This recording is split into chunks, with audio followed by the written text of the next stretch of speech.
Government లో ఉన్నప్పుడు జగన్మోహన్ రెడ్డి గారు సీఎం గా ఉన్నప్పుడు మీకు ఈ నీటి ప్రాజెక్టులు కానీ సాగునీటి ప్రాజెక్టులు కానీ ఎత్తిపోతల పథకాలు కానీ ఎందుకు గుర్తుకు రాలేదు? మీరు కర్నూలు జిల్లాకి ఏం చేసినారు?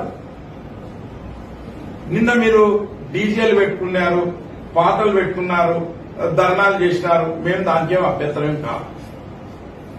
కానీ మీరు చేసే పనులు చంద్రబాబు నాయుడు గారికి మీరు అప్పులన్నీ ఏ రాష్ట్రంలో లేని అప్పులన్నీ మీరు చేసి ఇచ్చిపోయినారు. ఆడిన మాట ప్రకారం 6 ప్యాక్ మేము 6 పథకాలు ఇస్తామయ్యా అధికారంలోకి వస్తే ఇంటింటికి పోయి చెప్పిన మాట నిజం. కానీ గెలిచిన వెంటనే 3 నెలలు కలుపుకొని మనం 4,000 రూపాయల పెన్షన్ ఇచ్చిన మాట నిజమా కాదా? రేపు తల్లికి వందనం కింద మేము ఆటోమేటిక్ గా జూన్ లో చెప్పాము, ఈ జూన్ లో బడి తెచ్చినాక ఇస్తామని చెప్పినాం. తర్వాత ఆగస్టు 15వ తారీఖు నుంచి బస్సు కూడా ఇస్తా ఉన్నాం. ఇంకా లేని పథకాలు ఎన్ని చేస్తున్నాం అయ్యా? మా లోకేష్ గారు విద్యాశాఖ మంత్రి అయినాక డిఎస్సి నోటిఫికేషన్ వచ్చింది. ఈరోజు నిరుద్యోగులకు ఉద్యోగాలు వస్తాయి. మీ మొహాలకి 5 సంవత్సరాల కాలంలో ఒక్క డిఎస్సి నోటిఫికేషన్ వేసినారా? లేక కానిస్టేబుల్ రిక్రూట్మెంట్ చేసినారా?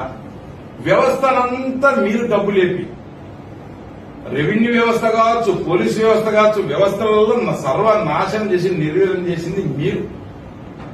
మీకు ధర్నాలు చేసే హక్కు కానీ ఇంకోటి కానీ లేవు. మీరు ఏదైనా సలహాలు ఇవ్వాలనుకుంటే డైరెక్ట్ అసెంబ్లీలో వచ్చి సలహాలు ఇవ్వండి. ప్రతిపక్ష నాయకుడిగా ఇవ్వండి. ఎవరు తప్పైంది ఎవడేం లేదనేది ఏం లేదని అసెంబ్లీకి రావు, రోడ్డు మీద పొరలాడతాం. ఇది ఎక్కడ న్యాయం? ఇది ఎక్కడ మీది జరిగేది?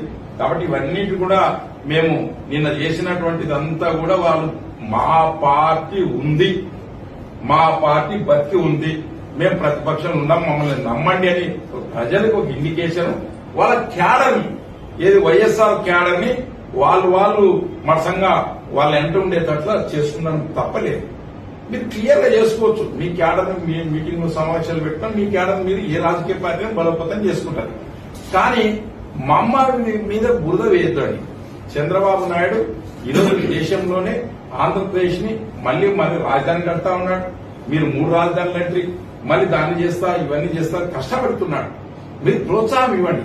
వేరే రాష్ట్రాలను చూసి నేర్చుకుందాం. మెడ్రాస్ను చూద్దాం, మహారాష్ట్రను చూద్దాం, కర్ణాటకను చూద్దాం, లేక తెలంగాణను చూద్దాం. మన పక్కనే రాజకీయాలు వేరు, రాష్ట్రం వేరు. కాబట్టి రాష్ట్రం డెవలప్ అయ్యేదానికి జగన్మోహన్ రెడ్డి మంచి బుద్ధితో రావాలని కోరుతున్నాం.